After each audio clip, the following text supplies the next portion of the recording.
जय हिंद दोस्तों, आप सभी का स्वागत है आपके अपने YouTube चैनल दबंग क्लासेस पर। तो दोस्तों, आज हम पढ़ने वाले हैं मध्य प्रदेश पटवारी परीक्षा 2023 की तैयारी के लिए कंप्यूटर जीके सीरीज में MS ऑफिस के MS वर्ड और MS एक्सेल, जो कि आपके कंप्यूटर के सबसे इंपॉर्टेंट टॉपिक होते हैं, इनसे रिलेटेड क्वेश्चन आज हम देखने वाले हैं। तो वीडियो में लास्ट तक जरूर बने रहिएगा, यहीं से सबसे ज्यादा क्वेश्चन आएंगे।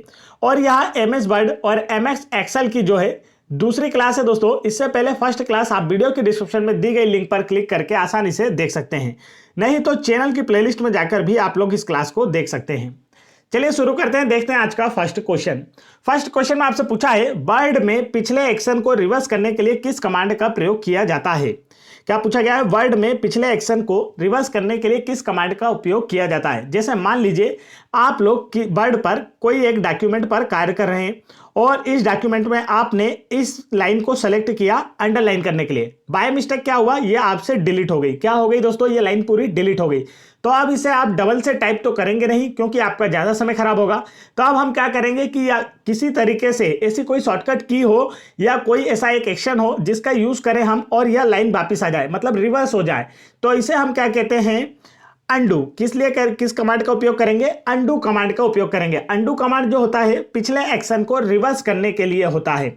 मतलब आपने जो गलती से काटा था, आप जैसे ही अंडू कमांड का उपयोग करेंगे तो वह लाइन वापस आ जाएगी। और अंडू के लिए जो शॉर्टकट की होती है ना दोस्तों, वो क्या होती है, कंट्रोल प्लस जेड। क्या होती है, control plus Z. Control plus Z का उपयोग किस में किया जाता है, किसी भी एक्शन को रिवर्स करने के लिए या अंडू के लिए उपयोग किया जाता है। अंडू की जो शॉर्टकट की है वो क्या है, कंट्रोल प्लस जेड है। तो अब आप समझ गए अंडू का मतलब क्या होता है। नेक्स्ट क्वेश्चन की ओर बढ़ते हैं।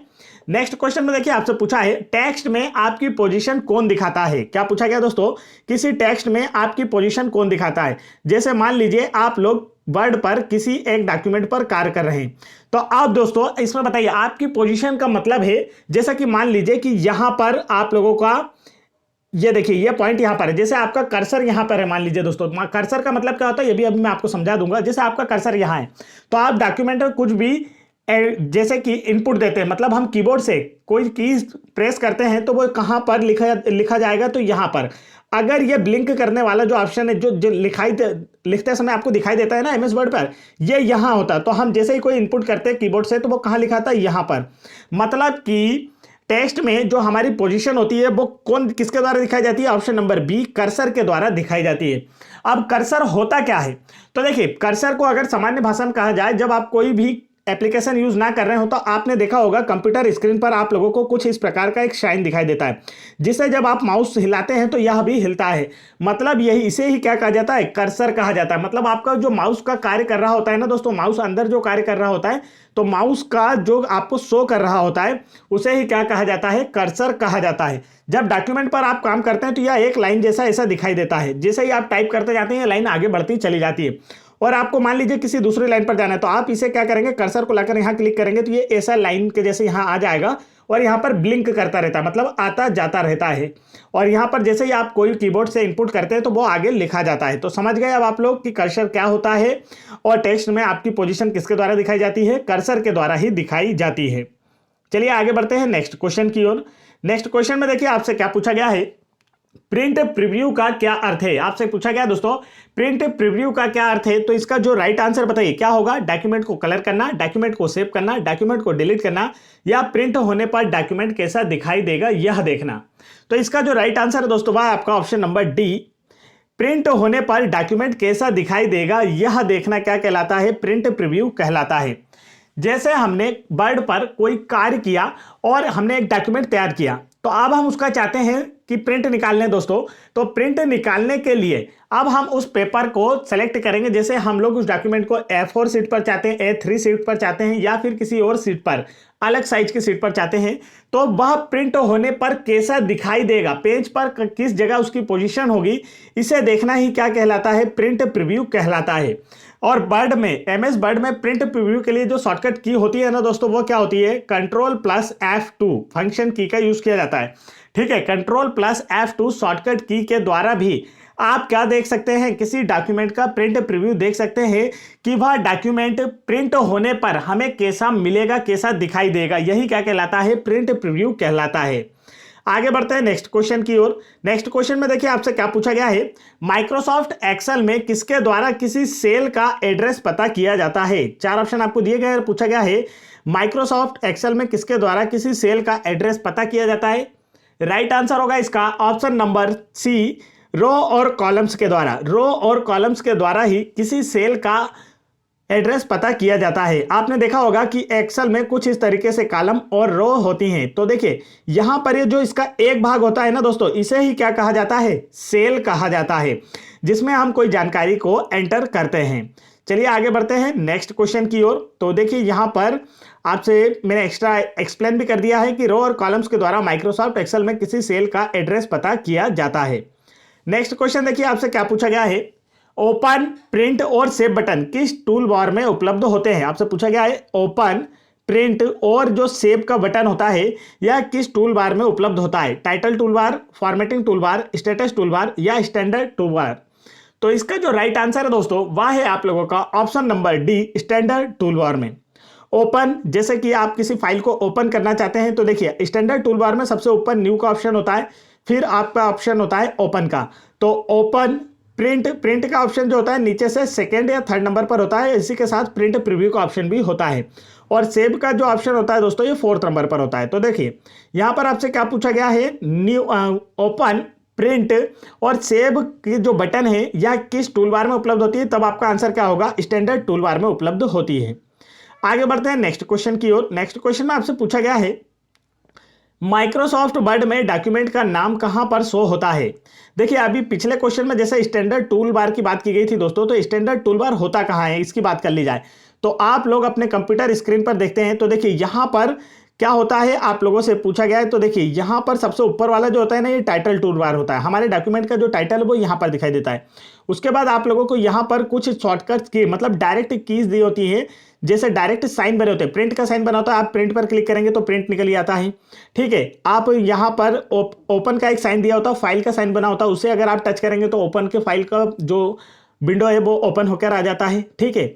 इसी प्रकार से ये जो इसे कहा जाता है, इसे क्या कहा जाता है, स्टैंडर्ड टूल बार कहा जाता है, जहां पर आपको सभी टूल्स दिए जाते हैं कि एक क्लिक पर या सिंगल क्लिक पर ही आप उनका यूज कर सकते हैं। तो इसे क्या कहते हैं दोस्तों, स्टैंडर्ड टूल बार कहते हैं। आगे बढ़ते हैं नेक्स्ट क्वेश्चन में आपसे पूछा है माइक्रोसॉफ्ट वर्ड में डॉक्यूमेंट का नाम कहां पर शो होता है, आपसे यह पूछा गया है। तो डॉक्यूमेंट का नाम आपने देखा होगा एमएस ऑफिस में यहां सबसे ऊपर शो होता है। तो इसे कहा क्या जाता है दोस्तों, तो इसका जो राइट आंसर है दोस्तों वह है आप लोगों का ऑप्शन नंबर सी, टाइटल और टास्क बार में। देखिए टास्क बार कहां होता है, यहां सबसे नीचे होता है दोस्तों, जहां पर आप लोग फाइल का नाम देख सकते हैं। तो टाइटल बार यहां पर और टास्क बार, इन दोनों में क्या होता है, माइक्रोसॉफ्ट डॉक्यूमेंट का नाम शो होता है। आप किस डॉक्यूमेंट पर काम कर रहे हैं उसका नाम आपको दिखाई देता है। आगे बढ़ते हैं नेक्स्ट क्वेश्चन की ओर। दोस्तों नेक्स्ट क्वेश्चन के पढ़ने के पहले मैं आपको बता देना चाहता हूं, यदि आप लोग एमपी पटवारी एग्जाम के लिए एमपी जीके की 1250 प्लस बेस्ट एमसीक्यू की पीडीएफ फाइल डाउनलोड करना चाहते हैं तो आप वीडियो के डिस्क्रिप्शन में दी गई लिंक पर क्लिक करके उसे आसानी से डाउनलोड कर सकते हैं, जिसमें हमने इस पीडीएफ फाइल में व्यापम द्वारा 2015 से 2022 तक एमपी जीके के जितने भी क्वेश्चन पूछे गए हैं उन सभी को शामिल किया है, और साथ ही साथ एमपी जीके के टॉपिक वाइज जितने भी एमसीक्यूज क्वेश्चन बन सकते थे उन सभी को भी हमने इस पीडीएफ फाइल में आपको प्रोवाइड किया है, जिससे कि आपकी प्रिपरेशन और बेहतर हो पाएगी और आप लोगों का भी सिलेक्शन हो पाएगा। तो वीडियो के डिस्क्रिप्शन में दी गई लिंक पर क्लिक करके इस पीडीएफ फाइल को जरूर डाउनलोड करें। चलिए देखते हैं नेक्स्ट क्वेश्चन में आपसे क्या पूछा है।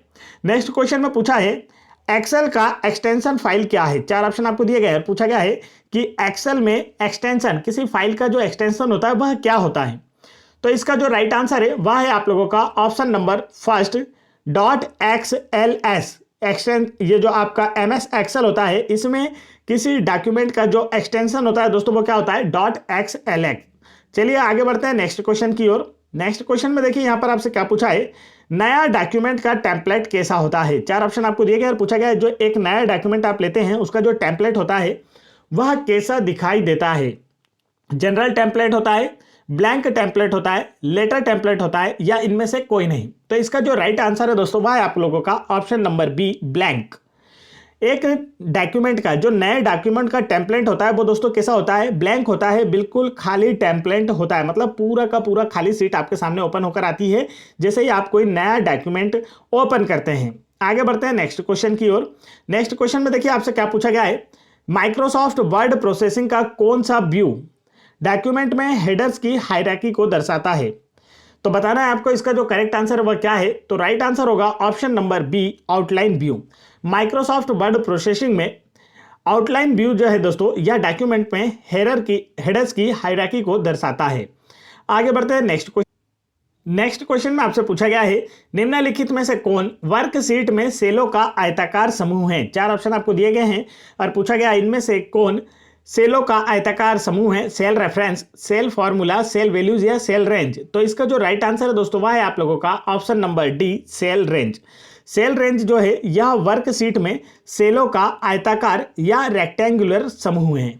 चलिए आगे बढ़ते हैं नेक्स्ट क्वेश्चन की ओर। नेक्स्ट क्वेश्चन में देखिए आपसे क्या पूछा है, बजट बनाने के लिए इस्तेमाल किए जाने वाले सॉफ्टवेयर को क्या कहा जाता है? क्या पूछा गया है, बजट बनाए जाने हेतु इस्तेमाल किए जाने वाले सॉफ्टवेयर को क्या कहा जाता है? तो इसका जो राइट आंसर है दोस्तों वह है आप लोगों का option number D, spreadsheet software. Budget बनाए जाने हेतु इस्तेमाल किए जाने वाले सॉफ्टवेयर को स्प्रेडशीट सॉफ्टवेयर कहा जाता है। मतलब हम किसी भी बजट को बनाते हैं या किसी दुकान के किसी, जैसे मान लीजिए किसी बिजनेस का कार्य है या किसी दुकान है, कोई व्यापारिक दुकान है, तो इसमें जो पूरा लेखा जोखा होता है वो किस पर किया जाता है दोस्तों? MS एक्सेल में स्प्रेडशीट पर किया जाता है। आगे बढ़ते हैं नेक्स्ट क्वेश्चन की ओर।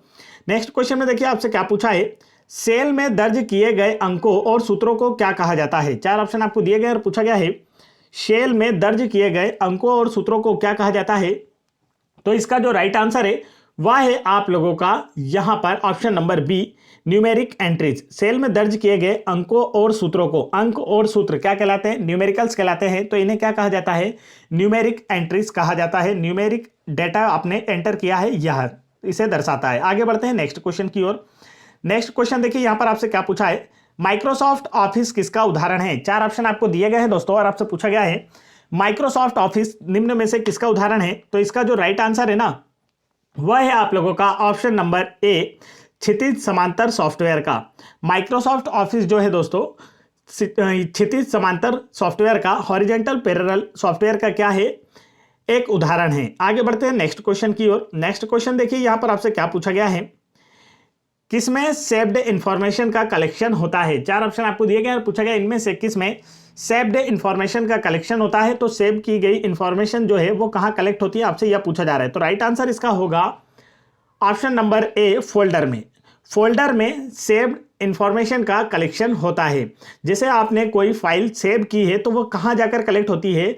एक फोल्डर के अंदर जाकर कलेक्ट होती है। आगे बढ़ते हैं दोस्तों नेक्स्ट क्वेश्चन की ओर। नेक्स्ट क्वेश्चन में देखिए आपसे क्या पूछा गया है, वर्कशीट का बेसिक यूनिट जिसमें आप डेटा एंटर करते हैं उसे क्या कहते हैं? तो वर्कशीट का एक बेसिक यूनिट जिसमें आप डेटा को एंटर करते हैं उसे क्या कहा जाता है? तो इसका जो राइट आंसर है दोस्तों वह कहलाएगा ऑप्शन नंबर सी, सेल। देखिए जब आप MS एक्सेल या स्प्रेडशीट यूज कर रहे होते हैं दोस्तों तो इस प्रकार से आपको रोज और कॉलम्स दिखाई देते हैं। अब आप क्या करते हैं कि इनमें से किसी एक सेल में क्या करते हैं, अपने डॉक्यूमेंट, अपने जो डेटा होता है उसे क्या करते हैं, कीबोर्ड की सहायता से एंटर करते हैं। तो जिसमें आप एक यूनिट या बेसिक यूनिट जिसमें आप डेटा एंटर कर रहे हैं, ये क्या कहलाती है? सेल कहलाती है। क्या कहलाती है दोस्तों? सेल्स कहलाती है। आगे बढ़ते हैं नेक्स्ट क्वेश्चन की ओर। नेक्स्ट क्वेश्चन में आपसे पूछा है, निम्नलिखित में से कौन सा शब्द स्प्रेडशीट से संबंधित नहीं है? 4 ऑप्शन आपको दिए गए और पूछा गया इनमें से कौन सा शब्द स्प्रेडशीट से संबंधित नहीं है? तो इसका जो राइट आंसर है वह है आप लोगों का ऑप्शन नंबर, बताइए कौन सा करेक्ट आंसर हो सकता है इसका? Option number D, browser. देखिए ब्राउजर जो है दोस्तों, हम किसी भी प्रकार का नेट यूज करते हैं, उस पर कुछ ब्राउज करते हैं, ब्राउजिंग करते हैं, तो इसके लिए हम क्या करते हैं, ब्राउजर का उपयोग करते हैं। कुछ चीज सर्च करना होता है तब आप ब्राउजर का उपयोग करते हैं। लेकिन स्प्रेडशीट पर काम करते समय फार्मूला, सेल्स, कैरेक्टर, ये सभी किससे संबंधित है? स्प्रेडशीट से। और ब्राउजर जो है या इंटरनेट से संबंधित है, स्प्रेडशीट से किसी भी प्रकार से संबंधित नहीं है। आगे बढ़ते हैं नेक्स्ट क्वेश्चन को पढ़ने से पहले दोस्तों मैं आपको बता देना चाहता हूं, यदि आप लोगों को मध्य प्रदेश पटवारी परीक्षा 2017 के प्रीवियस ईयर पेपर के जीके, जीएस और कंप्यूटर के क्वेश्चन देखना है तो आप चैनल की प्लेलिस्ट चेक कर सकते हैं।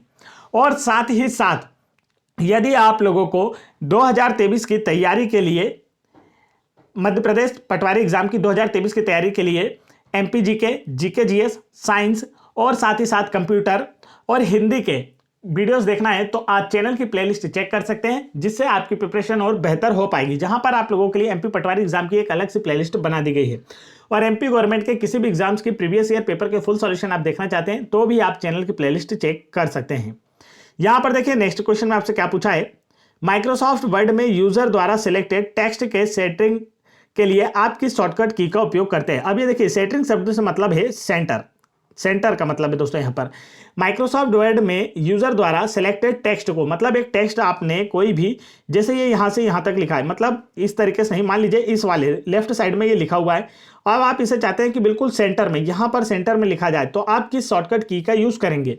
तो इसका जो राइट आंसर है वह है आप लोगों का ऑप्शन नंबर बी, कंट्रोल+E का। माइक्रोसॉफ्ट वर्ड में यूजर द्वारा सिलेक्टेड टेक्स्ट को सेंटर में करने के लिए कंट्रोल+E शॉर्टकट की का यूज किया जाता है। आगे बढ़ते हैं नेक्स्ट क्वेश्चन की ओर। नेक्स्ट क्वेश्चन में देखिए आपसे क्या पूछा गया है, एक्सेल दस्तावेज नामक फाइल को किस रूप में स्टोर किया जाता है। चार ऑप्शन आपको दिए गए हैं, पूछा गया है एक्सेल दस्तावेज फाइल्स को किस रूप में स्टोर किए जाते हैं। तो इसका जो राइट आंसर है वह है आप लोगों का ऑप्शन नंबर सी, वर्कबुक के रूप में। एक्सेल दस्तावेज जो होता है जिस पर हम किसी एक्सेल में किसी वर्ड पर काम कर रहे हैं, किसी सीट पर कार्य कर रहे हैं दोस्तों, स्प्रेडशीट पर, तो इस फाइल को किस रूप में स्टोर किया जाता है, वर्कबुक के रूप में स्टोर किया जाता है। हम बाद में भी उसमें कोई एडिट कर सकते हैं।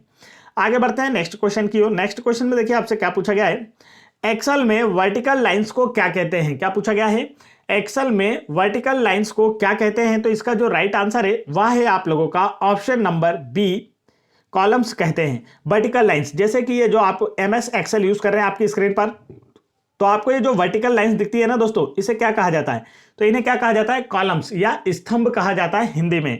ये आपको याद रखना है। और इस तरीके से जो आप लोगों को हॉरिजॉन्टल लाइंस दिखाई देती हैं, इन्हें क्या कहा जाता है, तो इन्हें रो कहा जाता है। क्या कहा जाता है दोस्तों, रो कहा जाता है या पंक्ति कहा जाता है। आगे बढ़ते हैं नेक्स्ट क्वेश्चन की ओर। नेक्स्ट क्वेश्चन में देखिए आपसे पूछा है एक्सेल में हॉरिजॉन्टल लाइंस को क्या कहते हैं। तो इसका जो करेक्ट आंसर है वह है आप लोगों का ऑप्शन नंबर डी, स्लाइड कहते हैं। एक्सेल में हॉरिजॉन्टल लाइंस को क्या कहा जाता है दोस्तों, स्लाइड कहा जाता है। समझ में आ गया सभी को अच्छे से, काफी बढ़िया तरीके से समझा। देखिए स्लाइड का मतलब क्या होता है, इस तरीके से एक पूरी लाइन, इस तरीके से एक पूरी लाइन, तो इसे क्या कहा जाता है दोस्तों, स्लाइड कहा जाता है। ठीक है, तो आप इसे समझ जाएंगे कि इन्हें क्या कहते हैं, स्लाइड कहते हैं। तो ये हुए आज के हमारे टॉप 20 क्वेश्चन जो कि आपके MS एक्सेल और MS वर्ड से आपके एग्जाम में जरूर पूछे जाएंगे। तो वीडियो पसंद आए तो वीडियो को लाइक करें। साथ ही साथ यदि आपने MP GK की 1250+ बेस्ट MCQ की PDF फाइल अभी तक डाउनलोड नहीं की है तो आप वीडियो के डिस्क्रिप्शन में दी गई लिंक पर क्लिक करके आसानी से डाउनलोड कर सकते हैं। और इन सभी वीडियोस की PDF फाइल प्राप्त करने के लिए आप हमारा टेलीग्राम चैनल ज्वाइन कर सकते हैं, जिसकी लिंक हमने आपको वीडियो के डिस्क्रिप्शन में दे रखी है। तो फटाफट वीडियो को लाइक करके चैनल को जरूर सब्सक्राइब कर लें और साथ ही साथ बेल आइकन के बटन जरूर दबा लें, ताकि ऐसे इंपॉर्टेंट एजुकेशनल वीडियो के नोटिफिकेशन आप तक आसानी से पहुंचते रहें। जय हिंद।